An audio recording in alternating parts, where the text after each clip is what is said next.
Shana Tova à tous et à toutes. Eh bien, pour Bezrat Hashem pouvoir traverser les journées de Rosh Hashanah haut la main, nous allons très rapidement essayer de repasser sur le Seder du soir de Rosh Hashanah.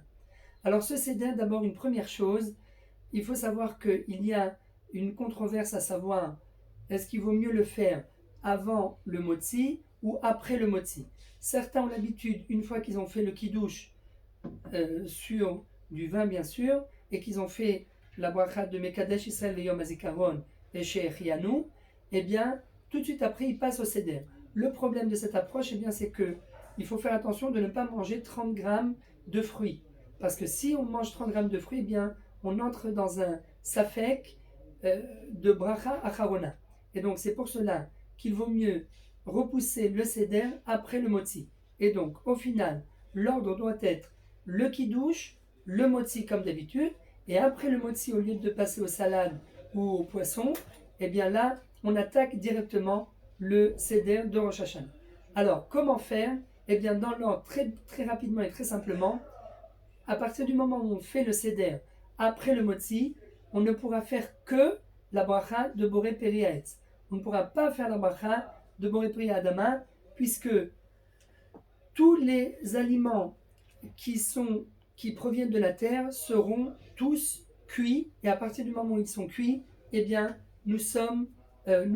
ces aliments-là sont inclus dans le repas, et donc, à partir du moment où nous avons fait Amotzi Lechem Min Haaretz, eh bien, nous n'avons plus besoin de faire Adama sur les légumes de la terre. Donc, uniquement Boré Peri Haetz, et voici l'ordre dans lequel il faut faire le Seder avec quelques petites idées au sujet de ces aliments. Alors, le premier aliment, eh bien, c'est la date, les tmarim, et il vaut mieux des dates fraîches comme celle-ci, qui sont jaunes claires, parce que sur celle-ci, on peut faire la bracha de Sheikh Yanou, tandis que sur ces dates, eh bien, on ne peut pas faire la bracha de Sheikh Yanou, même si on vous vend date Madjoul, on vous dit Madjoul Sheikh Yanou, il n'y a pas de Sheikh Yanou sur des dates pareilles, celle-ci, elle date de plus d'un an. Il n'y a que sur celle-ci qu'on peut faire Sheikh Yanou. Donc, pour pouvoir faire Sheikh Yanou, il faut laisser les dates en dehors de la table du Seder. Pourquoi? Eh bien parce qu'au moment où nous allons faire Sheikh Yanou sur le vin, si ces dates se trouvent sur la table, on ne pourra plus faire Sheikh Yanou, parce qu'on a déjà acquitté ces dates par la bracha de Sheikh Yanou qu'on a fait sur le vin. Donc, laissez les dates à l'extérieur, faites Sheikh Yanou une première fois sur le Kiddush, et après le Motzi, vous amenez les dates et vous les déposez sur la table. Et là, à ce moment-là, sur celle-là et uniquement sur celle-là, on pourra faire la bracha de Sheikh Yanou. Et qu'est-ce qu'on dit une fois qu'on a, bien sûr, Boré Peri Haetz et Sheikh Yanou? Une fois qu'on a croqué une petite partie de ces dates jaunes, et bien là, on va dire le Yehi Ratzon, qui est le suivant, Yehi Ratzon, Milefanecha Hashem Elokeinu Elokei Avotenu, Sheitamu Oivenu Vesonenu Vechol Mevaksher Ra'atenu. Alors pourquoi Sheitamu? Parce que Tamu, eh bien, ça ressemble à Tamar. C'est d'ailleurs pour ça qu'il y a certaines personnes qu'on appelle Tamu au lieu de Tamar. Donc, chez Tamu, que disparaissent en fait, que partent nos ennemis. Seulement après cela, eh bien, on va bien sûr prendre un légume qui pousse dans la terre, qui est le roubien. Alors, le roubien, c'est bien évidemment c'est des haricots, ou des haricots verts, ou des haricots blancs, qu'on a fait cuire. Donc on a dit qu'on ne fera pas la bracha de Boré Peri Adama si on fait le seder après le motzi. Et là-dessus, bien sûr, on dira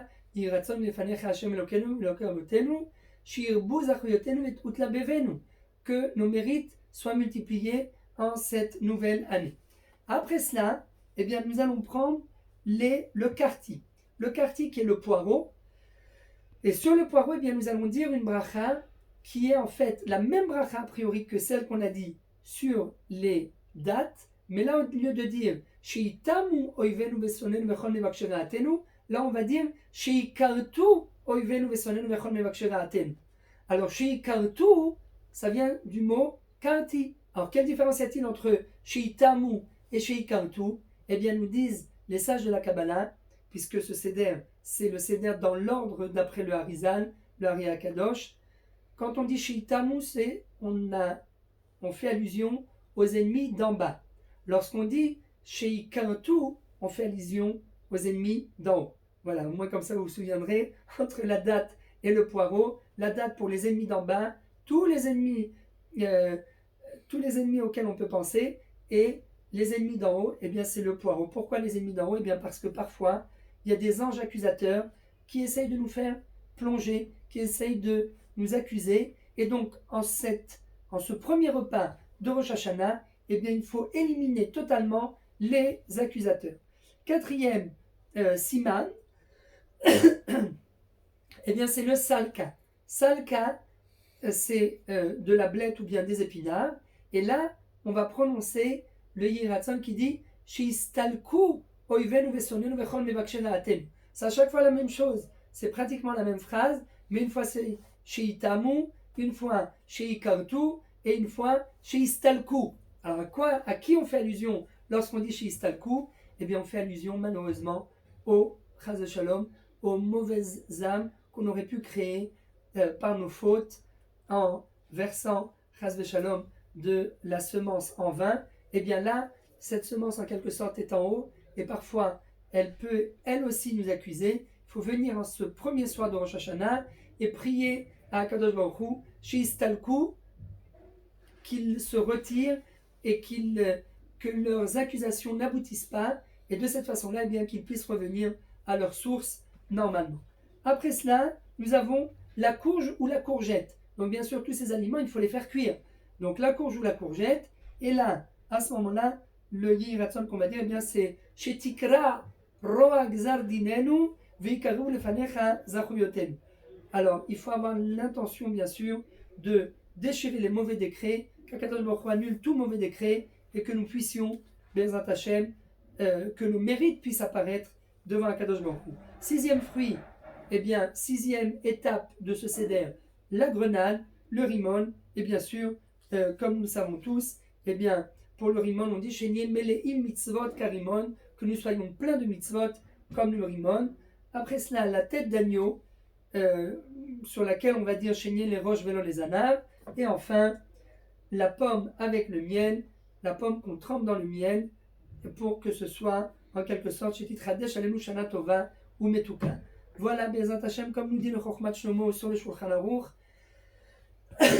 ce seder, eh bien, quelque part, c'est pour montrer que nous sommes confiants dans le din et que Be'ezrat Hashem, Akadosh Baruch Hu, tout ce qu'il fait, c'est toujours pour le bien, comme le disent nos frères Ashkenaz d'ailleurs, Gamzul et Tova, le lendemain matin de Rosh Hashanah, après Moussaf, lorsqu'ils sortent, eh bien, ils répètent Kol man David Rachmana, l'état va vite. Tout ce que Dieu fait, c'est pour le bien. Eh bien, nous dit le Chokhmat Shlomo, le Rav Shlomo Kluger, sur son pirouche dans le Shulchan Aruch, lorsque nous entamons l'année avec ces simanim, le soir du premier repas de l'année, eh bien, quelque part, nous reconnaissons que, bien que nous ne sachions pas ce qui va se passer avec nous durant cette année, malgré tout, nous sommes confiants en Dieu, nous savons que tout ce qu'il fera, ce sera pour notre bien, et Be'ezrat Hashem, pas seulement le savoir, mais que nous puissions le goûter, que nous puissions ressentir cette douceur que Be'ezrat Hashem Akadosh Baruch Hu